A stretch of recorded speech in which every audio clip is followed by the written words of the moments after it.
चलिए सीधे मायावती को आपको सुनवाते हैं, चुनाव नतीजों पर क्या कह रही हैं, आइए सुनते हैं। फिर यहाँ गरीब, असहाय, दुखी,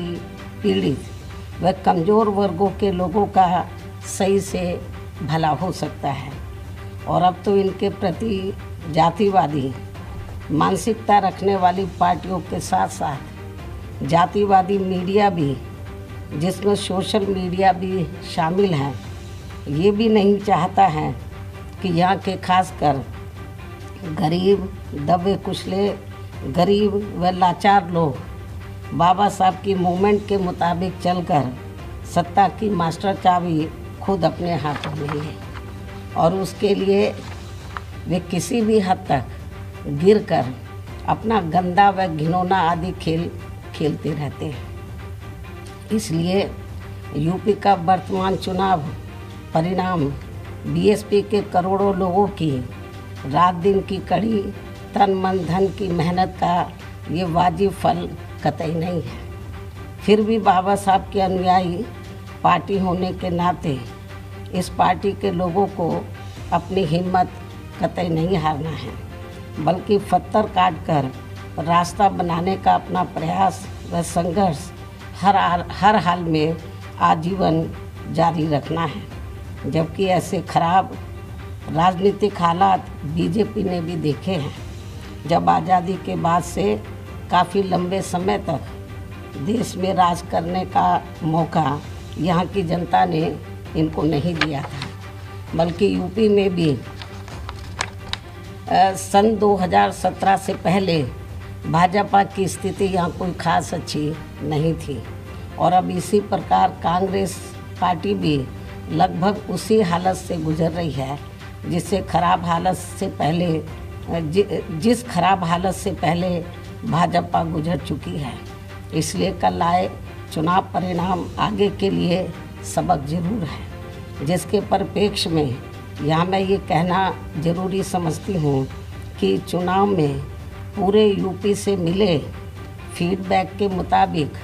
जातिवादी मीडिया अपनी अनवरत गंदी साजिशों प्रायोजित मैनेज किया हुआ सर्वे आदि कार्यक्रमों एवं लगातार नेगेटिव प्रचार के माध्यम से खासकर मुस्लिम समाज व भाजपा विरोधी हिंदू समाज के लोगों को भी गुमराह करने में ये प्रचारित करके काफ़ी हद तक सफल साबित हुआ है कि बीएसपी भाजपा की बी टीम है तथा ये पार्टी सपा के मुकाबले में कम मजबूती से चुनाव लड़ रही है। ये खूब इन्होंने प्रचार किया, जबकि सच्चाई इसके विपरीत है, बिल्कुल उलट है। क्योंकि भाजपा से बसपा की लड़ाई राजनीतिक के साथ साथ सिद्धांतिक व चुनावी भी थी, लेकिन मीडिया द्वारा इस प्रकार के लगातार दुष्प्रचार आदि किए जाने के कारण भाजपा के अति आक्रामक मुस्लिम विरोधी चुनाव प्रचार से मुस्लिम समाज ने एक तरफा तौर पर सपा को ही अपना वोट दे दिया तथा इससे फिर बाकी भाजपा विरोधी हिंदू लोग भी बसपा में नहीं आए। और यदि ये सभी लोग इन अफवाहों का शिकार ना हुए होते तो फिर यूपी का चुनाव परिणाम कतई भी ऐसा नहीं होता जैसा कि हुआ है। और अब समय बीत जाने के बाद ये लोग दोबारा से ज़रूर पछताएंगे, लेकिन इससे ये स्पष्ट है कि मुस्लिम समाज का वोट यदि दलित समाज के साथ मिल जाता, जैसा कि बंगाल के चुनाव में टीएमसी के साथ मिलकर भाजपा को धराशायी करने का चमत्कार परिणाम दिया था, तो फिर वैसे ही परिणाम यहाँ भी दोहराए जा सकते थे। साथ ही ये लोग हमेशा इस तथ्य को ऐन वक्त पर भूल जाते हैं कि केवल बीएसपी ही यूपी में भाजपा को सत्ता में आने से रोक सकती है, सपा नहीं। इनकी इसी गलत सोच का ही ये नतीजा है कि भाजपा फिर से सत्ता में वापस यहाँ आ गई है। और यदि यूपी में तिकोना संघर्ष हुआ होता, जिसकी पूरी संभावना भी थी, तो तब यहाँ यूपी के परिणाम बीएसपी की अपेक्षा के मुताबिक आते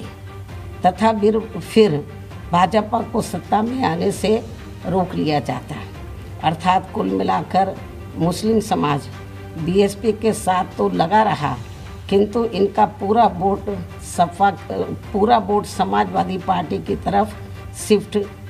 कर गया और इनके इस गलत फैसले से बीएसपी को बड़ा भारी नुकसान ये हुआ कि बीएसपी समर्थक अपर कास्ट व ओबीसी समाज की विभिन्न जातियों में भी ये डर फैल गया कि सपा के सत्ता में आने से दोबारा यहाँ जंगल राज आ जाएगा और फिर ये लोग भी भाजपा की तरफ चले जाएंगे। इस प्रकार से भाजपा को हराने के लिए मुस्लिम समाज ने बार बार आजमाई हुई पार्टी बीएसपी से ज़्यादा सपा पर भरोसा करने की बड़ी भारी भूल की है, जिसकी सज़ा बीएसपी को मिली है। यह काफ़ी कड़वी व सीख लेने वाली भी है। जिसकी सज़ा बीएसपी को मिली है कि हमने इस पर भरोसा किया, जिसकी सज़ा बीएसपी को मिली है वह काफ़ी कड़वी व सीख लेने वाली भी है। इसलिए इस कड़े अनुभव को खास ध्यान में रखकर ही अब बीएसपी आगे अपनी रणनीति में बदलाव जरूर लाएगी। लेकिन ऐसे हालातों में भी बीएसपी मूवमेंट के हित में संतोष की बात ये रही है कि दलितों में से खासकर मेरे खुद के अपने समाज का वोट हमेशा की तरह इस बार भी अपनी मूवमेंट व पार्टी की लीडरशिप के साथ चट्टान की तरह पूरी मजबूती के साथ खड़ा रहा है। जिन पर मैं कितना भी गर्व महसूस करूं वह कम ही होगा तथा उनका जितना भी मैं आभार प्रकट करूं वह कम ही होगा। और अब मेरी उन सभी से ये भी अपील है कि उन्हें अपना मनोबल बिल्कुल भी नहीं गिरने देना है, क्योंकि बाबा साहब के अनुयायी कभी भी अपनी हिम्मत नहीं हारते हैं तथा वे अपना संघर्ष लगातार जारी रखते हैं। सफलता फिर एक दिन झक मारकर हमारे कदम जरूर चूमेगी। हमें बाबा साहब के कारवां को न रुकने देना है न झुकने देना है। साथ ही हमें ये भी मानकर चलना चाहिए कि अब बुरा वक्त ख़त्म होने वाला है, क्योंकि पूरा खून पसीना बहाने के बावजूद भी जो यूपी का इस बार परिणाम आया है तो उससे बुरा और क्या हो सकता है। अर्थात पार्टी के लोगों को निराश व हताश कतई नहीं होना है और अपने स्वाभिमान व मूवमेंट की सफलता के लिए पहले की तरह ही पूरे जी जान से पार्टी के कार्य में लगे रहना है। साथ ही इस बार यूपी में पार्टी की अपेक्षा के मुताबिक नतीजे नहीं आने को लेकर फिर से मैं उन्हें ये कहना चाहती हूँ, इस बार चुनाव में मुसलमानों का वोट एक तरफा सपा की ओर जाते देखकर दलित वर्ग में से मेरे खुद के समाज को छोड़कर बाकी सभी हिंदू समाज ने सपा के रहे गुंडा, माफिया, आतंकी व भ्रष्ट राज को याद करके तथा ये सोचकर कि कई हिंदुओं का वोट बंटने से सपा सत्ता में वापस ना आ जाए, इसके डर से इन्होंने बीजेपी की नीतियों व कार्यशैली से दुखी व परेशान होते हुए भी अपना एक तरफा वोट बीजेपी को अंदर ट्रांसफ़र कर दिया, जिसने फिर बीएसपी को सन 1977 में कांग्रेस पार्टी की हुई स्थिति की तरह यहाँ इस चुनाव में लाकर खड़ा कर दिया है। हालांकि इसके बाद फिर अगले हुए चुनाव में कांग्रेस पार्टी पूर्व की तरह यूपी सहित देश के अन्य राज्यों में भी पुनः सत्ता में वापस आ गई थी। कहने का तात्पर्य ये है कि राजनीति में कभी कभी वर्तमान की तरह ऐसे उतार चढ़ाव भी आते हैं जिससे अपनी पार्टी के लोगों को भी दुखी होकर शांत बैठने की बजाय या इधर उधर भटकने की बजाय बल्कि ऐसी बदली हुई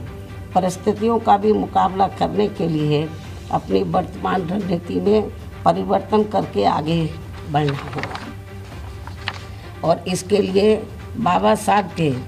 राजनीतिक जीवन संघर्ष व उनकी सोच को भी ध्यान में रखकर अपनी पार्टी के जनाधार को फिर से कैडर के जरिए आगे बढ़ाना है। साथ ही इस मामले में हमें ये भी याद रखकर आगे बढ़ना है कि कांग्रेस ने बाबा साहब को अपने रास्ते का रोड़ा मानकर इनको सीधे चुनाव में कामयाब नहीं होने दिया था, लेकिन उन्होंने इससे भी अपनी हिम्मत नहीं हारी थी और फिर यहाँ जातिवादी व्यवस्था के शिकार हुए लोगों को एकजुट व संगठित होकर उन्हें राजनीति में आगे आने की भी सलाह दी थी, ताकि फिर वे सत्ता के जरिए अपना खुद का विकास व उत्थान आदि कर सकें, जैसा कि हमने यूपी में 4 बार करके दिखाया भी है। साथ ही उन्होंने उस समय कांग्रेस जैसी अन्य उन सभी जातिवादी पार्टियों से भी अलग रहने की भी सलाह दी थी, जिनकी जातिवादी सोच में कोई परिवर्तन नहीं आ रहा था। इसलिए इन सब बातों को ध्यान में रखकर अपनी पार्टी के लोगों को फिर से यह अपनी पार्टी व मूवमेंट को आगे बढ़ाना है। इन्हीं ज़रूरी बातों के साथ ही अब मैं बीएसपी के सभी छोटे बड़े पदाधिकारियों, कार्यकर्ताओं एवं अनुयायियों के साथ साथ सर्व समाज के उन सभी लोगों का भी हृदय से आभार प्रकट करती हूँ, जिन्होंने बीएसपी को जिताने के लिए यहाँ रात दिन काफ़ी कड़ी मेहनत की है तथा पूरे तन मन धन से भाजपा को हराने के लिए यहाँ लगे रहे हैं। साथ ही उत्तराखंड व पंजाब राज्य के भी पार्टी के अपने सभी छोटे बड़े पदाधिकारियों, कार्यकर्ताओं एवं अनुयायियों का भी मैं पूरे तहे दिल से आभार प्रकट करती हूँ, जिन्होंने वहाँ पार्टी को कामयाब बनाने के लिए अपनी पूरी कोशिश की है। हालांकि इन राज्यों में भी हमें उम्मीद के मुताबिक सही सफलता नहीं मिली है, जिसका पार्टी को काफ़ी दुख व चिंता भी है।